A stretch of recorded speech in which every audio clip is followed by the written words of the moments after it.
Members of the General Assembly, it is my distinguished honor to present to you our friend, a friend of Tennessee, and the governor of the great state of Tennessee, Governor Honorable Bill Lee.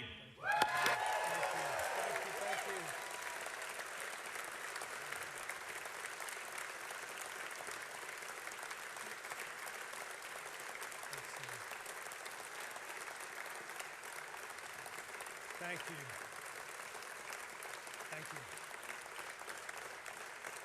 Thank you. Thank you. Thank you, sir.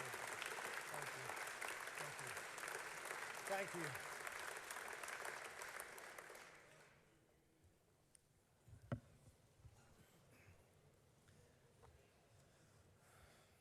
Thank you very, very much for that.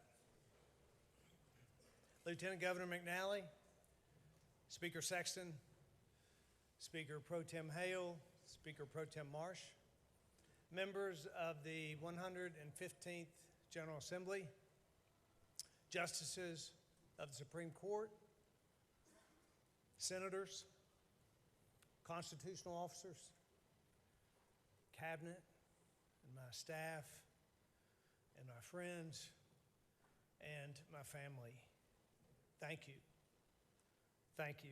And one more special thank you to the one person who has walked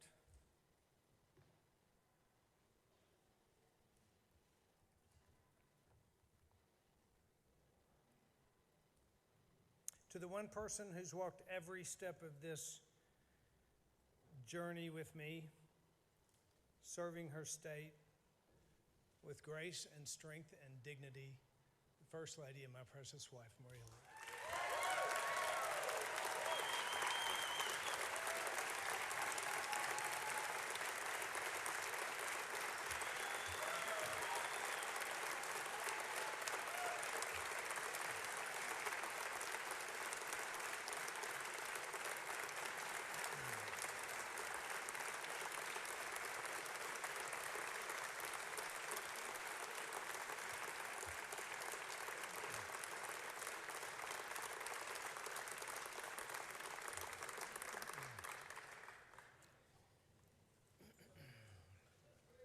Let me start off by saying this is an unusual week. Many of our state have experienced real challenges in the past week due to Winter Storm Fern. There are Tennesseans tonight who are still without power, some who are in this room tonight. And there are Tennessee families who lost a loved one in this storm. 25 have lost their lives due to this winter storm. It's been a difficult and frustrating, in some cases, tragic struggle. And to add to that struggle, I spoke last night with Nicole Bonham. She's the widow of Derek Bonham, a Weakley County Sheriff's deputy who courageously gave his life this week in the line of duty, leaving behind Nicole and their 3 children. In light of all of that, if you would just stop for a minute and pray with me for those families that have suffered so much this past week. Father, we lift up every one of these families, and you alone can bring peace in the midst of a storm. You alone can bring hope in the midst of tragedy, and yet you can and you will, and we trust that you will be very near to these families that we hold up today. Bless them, Father, as they walk through the grief and the struggle as only you can. In Jesus' name, amen. Thank you. In the midst of the challenges of these storms, we actually have seen courage and selflessness in the line workers and the highway patrolmen and the Tennessee National Guardsmen and TDOT crews and countless state employees, as well as everyday Tennesseans opening their home up to neighbors in need. So let's take just a moment to thank these dedicated Tennesseans who embody the volunteer spirit and give us hope that the end of this will soon be in sight.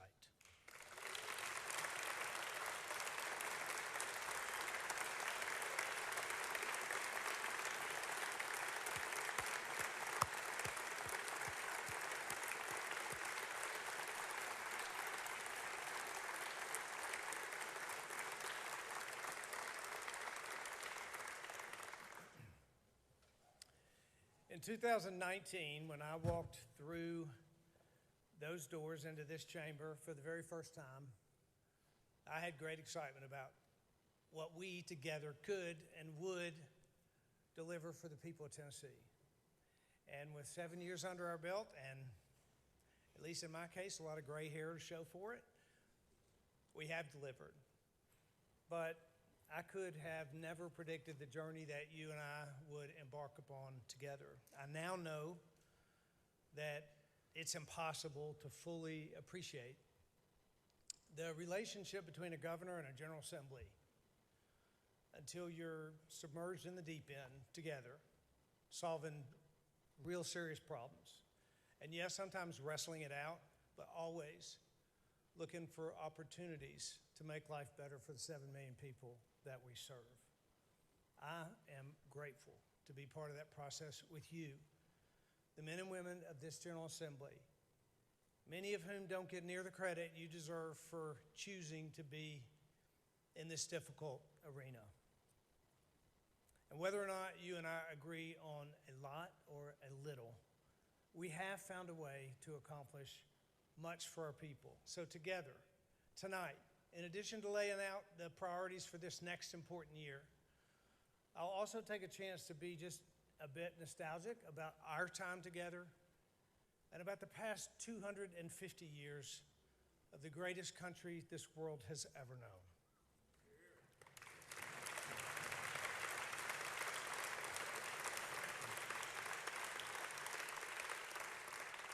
I want to start by looking back at just a few of the things that you have accomplished in the last 7 years. You drove Tennessee's poverty rate below the national average for the first time in history. You reached the lowest recidivism rate. You created the best business environment in America. You passed unprecedented pay raises for law enforcement, a 42% pay raise for teachers.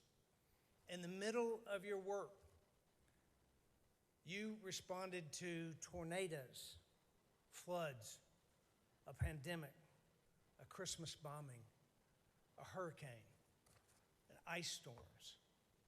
And all the while, you modernized our transportation system and created 14 new state parks and cleaned rural brownfields and protected our rivers. And I could go on all night, but this is the state of our state. And you deserve credit for so much. Thank you.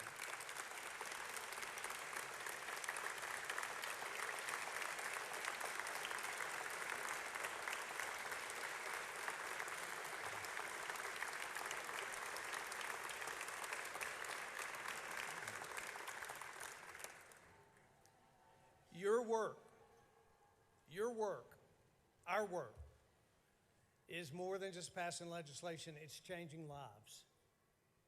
And so let's not slow down in this last year. Throughout our nation's 250 years, historians have called Tennessee the original frontier. And Tennessee frontiersmen, to this day, never stop exploring the possibility of a better future for our people. Never coast, never settle. We press through from one frontier to the next. Davy Crockett didn't stop at his birthplace in East Tennessee. He went on to explore and settle in Middle Tennessee. And then he went on to explore and settle in West Tennessee. And then on to Texas, on to the next frontier. Just like we are involved in the continuous building of a more perfect union, the work of a frontiersman never stops, and ours should not stop either. Being governor has afforded me the opportunity to experience things that I never could have prior, like witnessing the adoption ceremony of a foster child, or the heartbreaking but powerful experience of praying with a family who just lost everything in the Waverly flood, or taking a call from the COO of America's most iconic automaker and hearing them say, "We've decided to come to Tennessee." Those are moments, and there are many others that I'll never forget.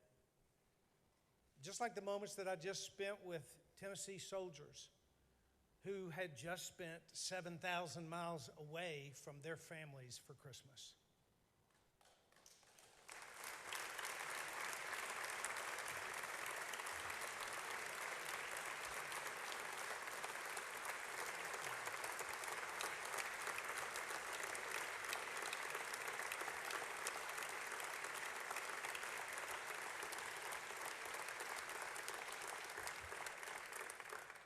It was 3 weeks ago, and Maria and I traveled to visit these Tennessee National Guardsmen stationed in Kuwait and then in Germany. We slept in the barracks, we ate in the mess hall. We witnessed life for your and my neighbor a long way from here, protecting and defending the liberty and freedom that you and I enjoy right here in America. You know, volunteer spirit's more than just a tagline. It's a value, and it's unique to Tennesseans, and it's passed down from generation to generation. And when you meet someone who embodies that spirit, you won't forget it. And I won't forget them. Today's example of Tennessee's contribution to 250 years of America's freedom.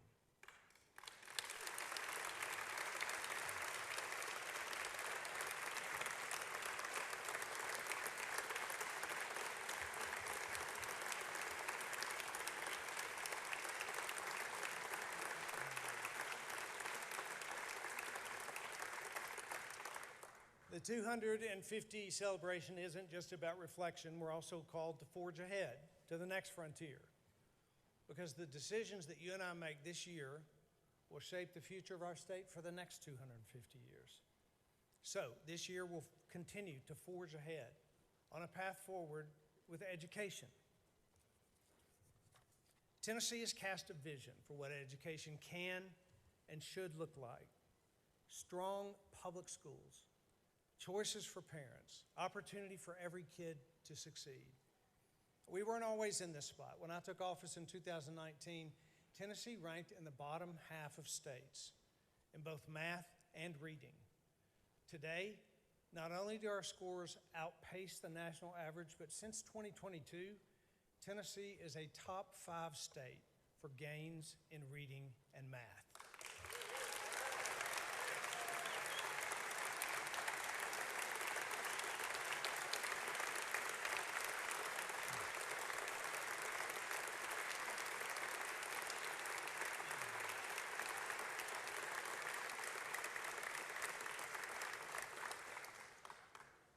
It didn't happen by accident.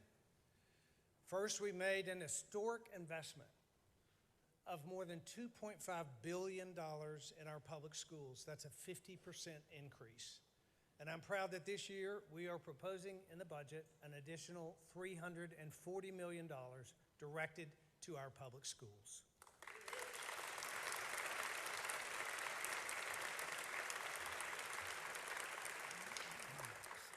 Second, we brought common sense back to the classroom. We know that kids have to learn to read by the 3rd grade so that in the 4th grade, they can read to learn. The simple truth has guided our kindergarten through 3rd grade literacy strategy, and the work's paid off. Today, there are only 6 states in the country that have 4th graders who read significantly better than ours. Third, we recognize the dignity and value of Tennessee teachers. In 2019, the starting salary for a teacher in Tennessee was $35,000. Thanks to you, the members of this General Assembly, in 2027, starting pay will be $50,000.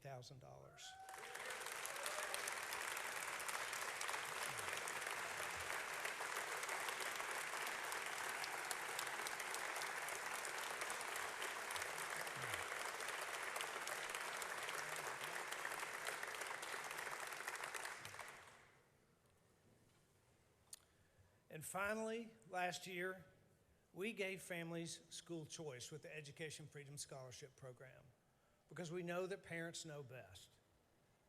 Clearly, Tennesseans like freedom. Last year, more than 40,000 applications. This year, 54,000 applications for 20,000 spots. That means right now, 34,000 students are still waiting for a shot at education freedom, and we owe it to them.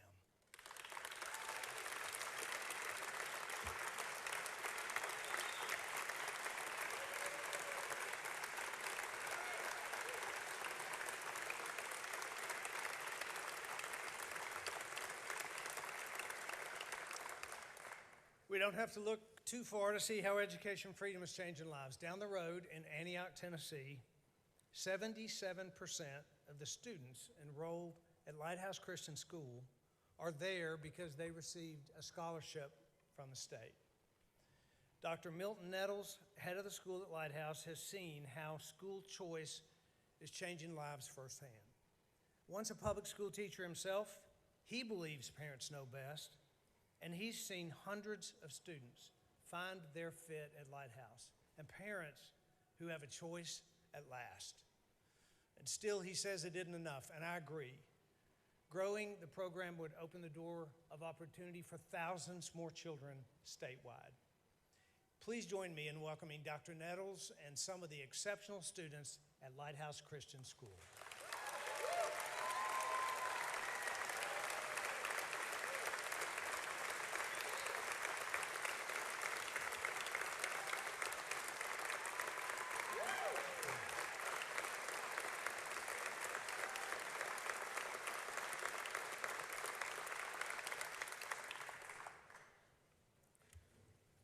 This is why we should empower parents. This is why we need education freedom. And this is why we should, at the very least, double the amount of scholarships this year for Tennessee students.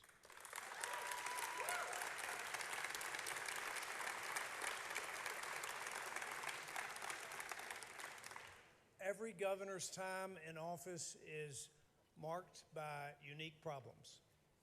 But some of our state's greatest challenges actually span governors and span decades. Memphis crime. It's been one of the most frustrating challenges that many of you in this room have wrestled with long before I came into office. I've loved Memphis all my life. I grew up spending summers there with my cousins, riding bikes off of Getwell, where they lived, through neighborhoods of a great American city that is legendary worldwide. And it's saddened my heart to see over the decades that Memphis kids can't live that same safe experience. From day one, we've looked for opportunities to create change in a city that's more than worth fighting for. And over the years, good faith efforts have resulted in incremental progress, but that deserves recognition.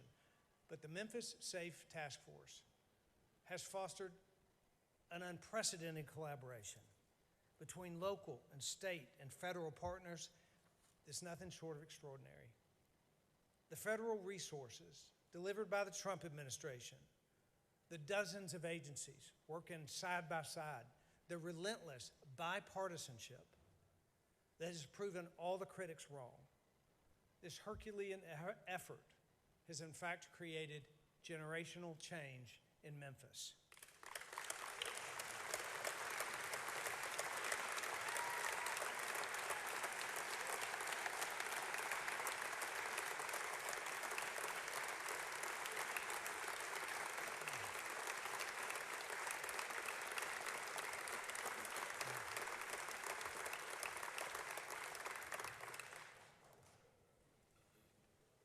Crime is down 55% in Shelby County, with the lowest monthly crime totals in over 25 years.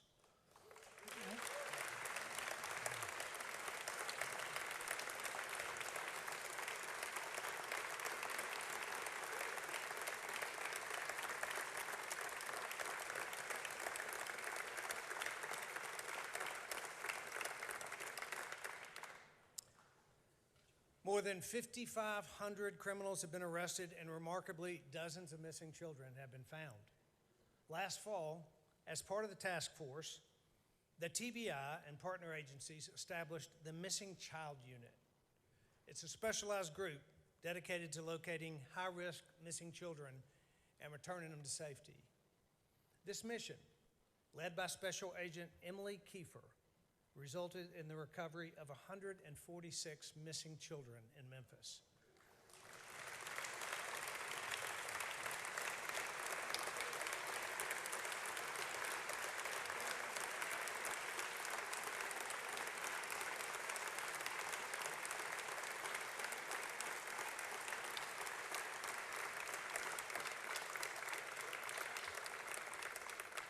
Please join me in thanking Special Agent Kiefer flanked by her supervising agents, Assistant Special Agent in Charge Shelley Smitherman, and Special Agent in Charge Alicia Rutherford. Thank you.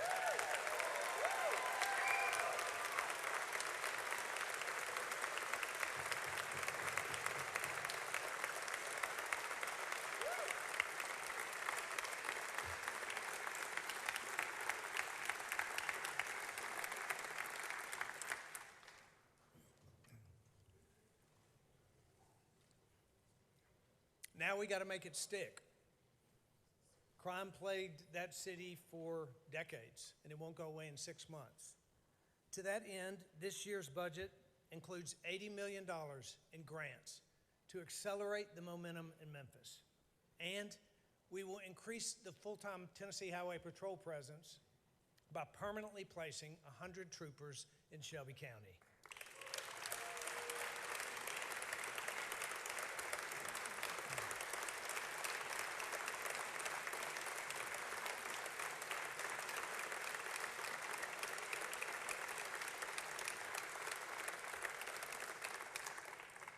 Of course, safe neighborhoods don't just belong in Memphis. This should extend to every Tennessee community. It's why you'll see funding in our budget this year to strengthen trusted nonprofit partners all across the state, partners that run at-risk youth employment programs and provide reentry support, all to stop crime in Tennessee communities at the source. And not only will we increase troopers in Shelby County, but we'll boost our highway patrol presence statewide. In 2019, we had 800 troopers in the line of duty across Tennessee. In my first budget session, I asked Commissioner Jeff Long and Colonel Matt Perry, how many troopers do we actually need? And their answer was 1,300. And that's why we have added THP positions every year since I've been in office. And with the additional 50 proposed this year, we will reach the benchmark of 1,300 troopers.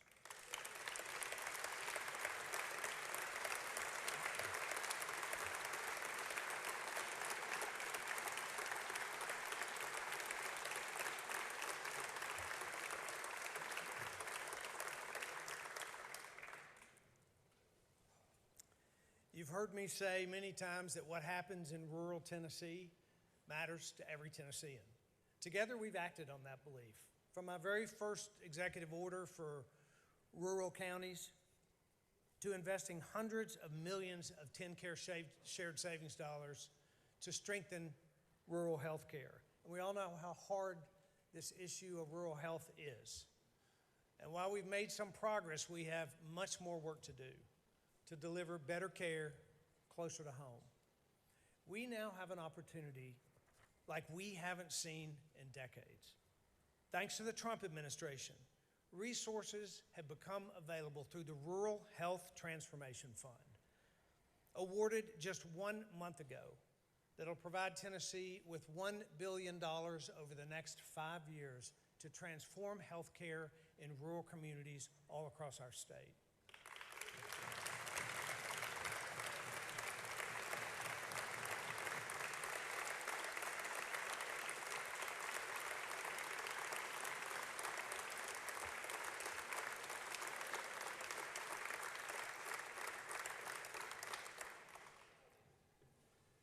That's $1 billion for our rural hospitals and our rural EMS and our rural primary care doctors.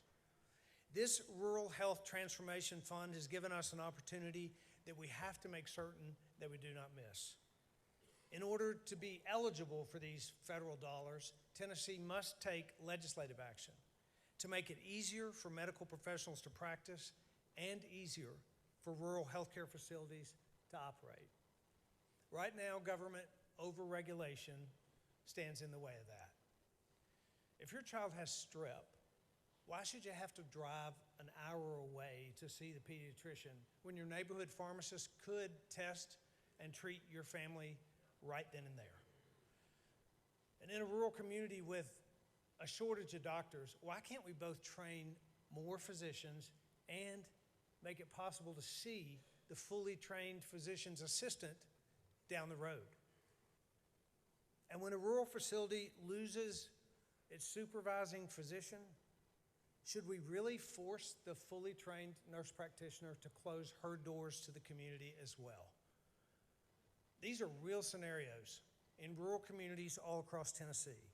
We have a solution that'll mean more providers in rural counties, shorter wait times, care closer to home. And that solution is to get government out of the way and to let those providers practice to the full extent of their training, and we should do that this legislative session.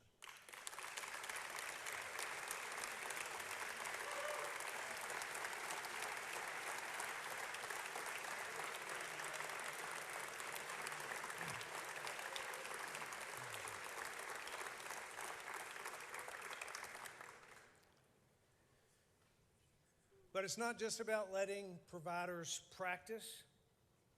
We also have to let them open their doors in the first place. Rural Tennessee's growing. Our communities need more options. But right now, if a doctor wants to open a new clinic in a rural county, or if your hospital wants to build an imaging center closer to the families that need it, existing certificate of need laws make that nearly impossible. These laws were created over 50 years ago to prevent hospital overbuilding, but today what they do is block investment. They limit competition. They leave rural communities with few or even zero choices. Since the year 2000, certificate of need laws have turned away nearly $1.5 billion in healthcare investment in our state. Those are clinics that were never built, beds that were never added, care that never came. States like Texas and Florida, they got government out of the way. And as a result, their rural communities have more hospitals and more surgery centers and more options to care for their people. This General Assembly began reforming these laws years ago. We should finish the job for rural Tennessee, and we should finish it now.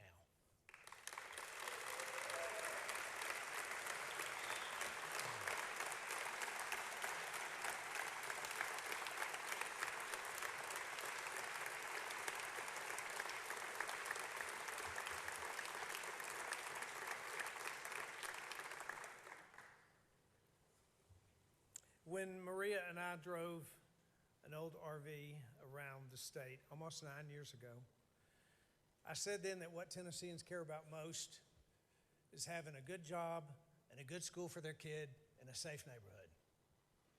Seemingly simple things in life that in fact make the biggest difference.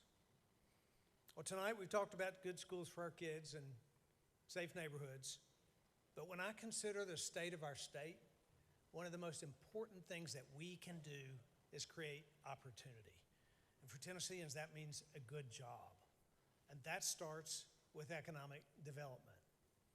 I want to remind you, the members of the General Assembly, what you have done in the last 7 years to improve opportunity for our neighbors all across Tennessee. The perfect example of this life-changing opportunity is Blue Oval City. For decades, many called the mega site a hopeless piece of land, but we never gave up on Haywood County. And now it's home to one of the most vibrant, job-creating economic projects in the country.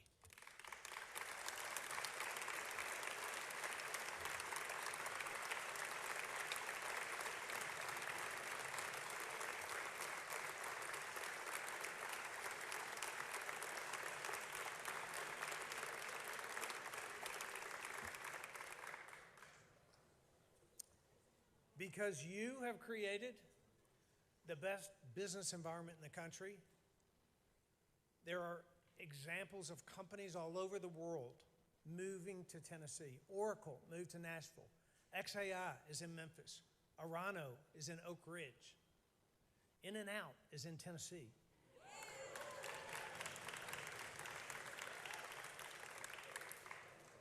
You brought the biggest Major League Baseball game in American history to Bristol Motor Speedway.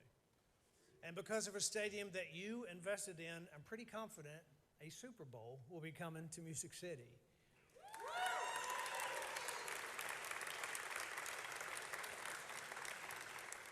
We have been a top 5 moved to state for years now. 91 of our 95 counties are growing, and yes, that is a very good thing. People want to be here because Tennessee's on a winning streak like we've never seen before. And 2025 marked a standout year for economic development. More than $11 billion invested in our state. I recently returned from a trip to Asia where we met with and talked to dozens of global companies that are looking to invest in America. Tennessee's competing with nearly every neighboring state for these jobs, but there is no other state that matches the opportunity found here. And that is the story that we hear from countless business leaders around the world. They want to invest in a state that matches the momentum of their company, and that is Tennessee.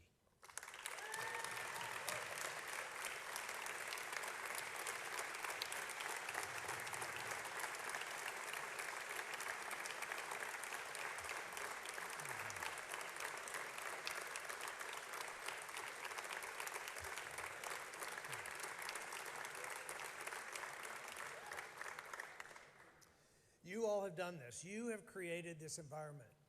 Fiscal responsibility may not make headlines, but it is the number one reason why Tennessee is leading the pack. We balance our budget, we grow our savings, we spend wisely, we cut taxes. Consider this, over the last 8 years, our state's revenues have increased by more than 50%. But over those same 8 years, with the exception of boosting law enforcement, we have actually reduced the number of government employees by 1,100. That's fiscal stewardship.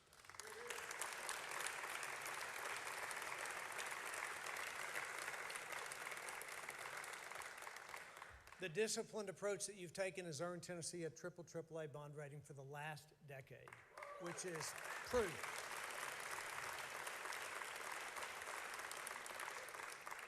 It's proof that smart management keeps our state strong. And what does that mean? 300,000 new jobs. That's more than a time card, more than a paycheck. Every new job created is an opportunity for a better life, not only for the Tennessean who's employed, but also for their spouse and for their children, and a hope and a future for their grandchildren. Thanks to your work, that opportunity is found in every corner of our state, from our urban centers to Tennessee's rural towns. Did you know that since 2019, Memphis ranks number one for the highest number of economic development projects?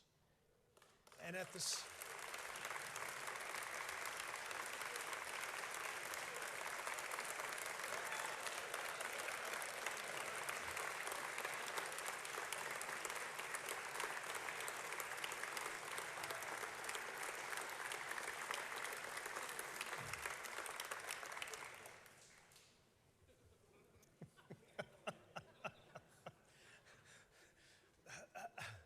Memphis, right there.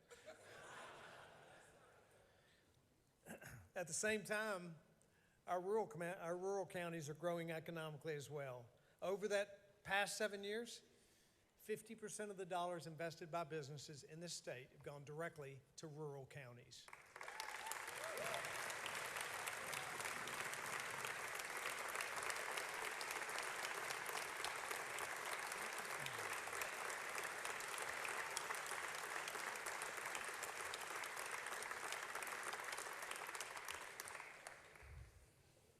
That kind of success doesn't happen by accident, and it takes skilled workers. How do we get them?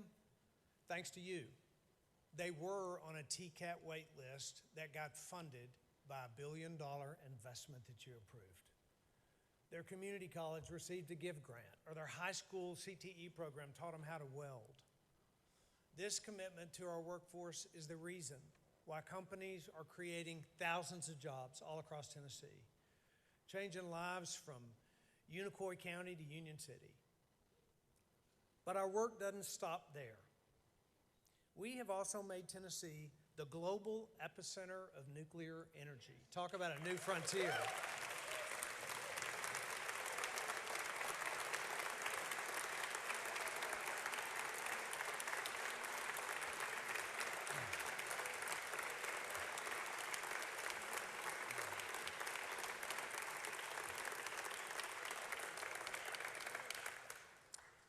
Tennessee was just named the #1 state in the country for nuclear energy development.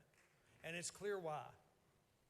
Tennessee's nuclear fund that you helped to create has already recruited $8 billion in investment from leading nuclear companies around the world, creating thousands of new jobs, and more are on the way.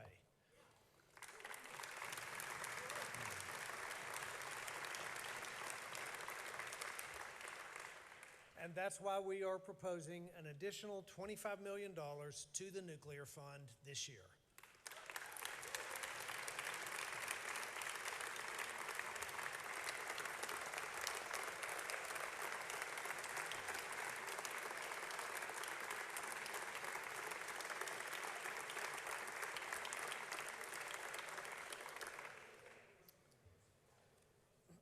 Tennessee's nuclear energy innovation is unlike any other state in the country. Since the days of the Manhattan Project, generations of East Tennesseans have kept the legacy of nuclear alive. In the 1940s, a pipe fitter from Oak Ridge helped build the K-25 building. And his wife rode the bus to work at the Secret City every day. In the 70s, their son became an engineer at Oak Ridge.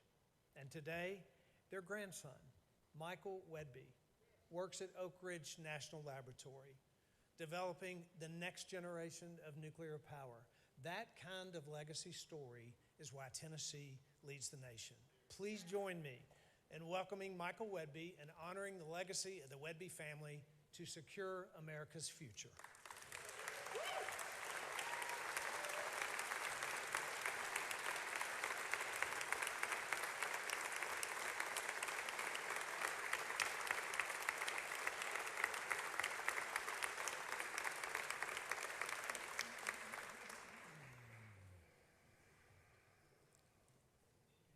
That legacy lives on today at the Clinch River site, where 5 years ago, we set out to be the first state in America to build a small modular reactor. And now it appears that Tennessee will be that state.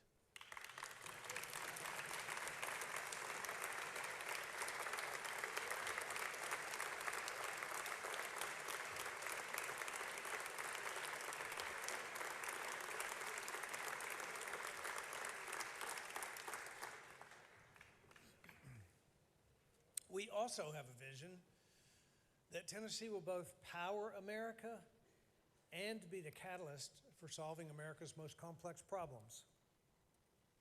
So we're moving ahead on another front, AI and quantum computing. Tonight, I'm proud to announce that we're launching the Tennessee Quantum Initiative, a statewide effort to position Tennessee as a national leader in quantum research and in infrastructure and in workforce development. Now, we all know that elaborating on quantum would make a State of the State speech, especially this one, too long. So you'll hear more about that later, but let me just say this. They've called Tennessee the original frontier. Now it's time that we are the future frontier as well.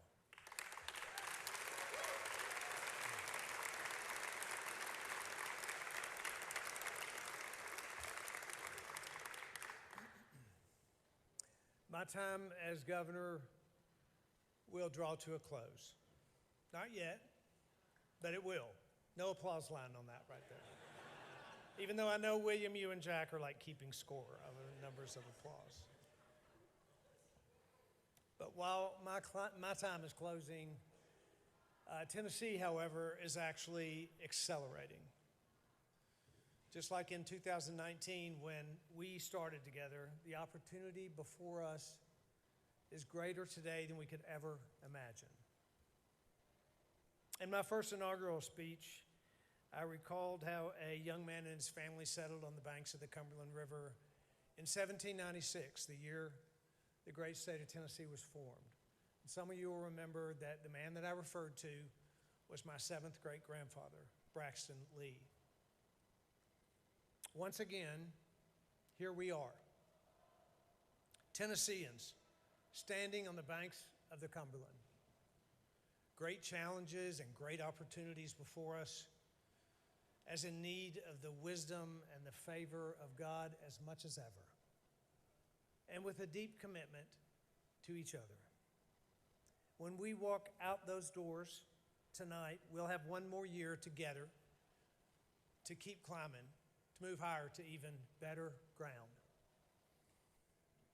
Tennesseans 250 years from now, what will they say of us?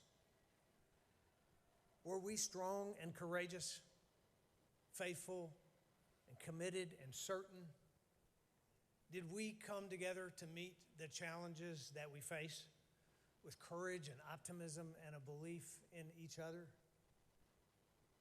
If we meet the challenges of this moment, just as we have for the last 7 years together, future generations will too say of us, they were Tennesseans. It has been the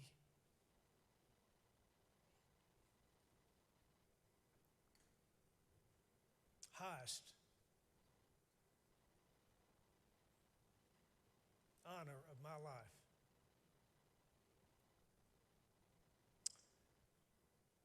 to serve alongside you. And I will cherish our final year together. And I will pray that in that year, the Lord would grant his favor and his blessing on the people and the places that are the great state of Tennessee. Thank you.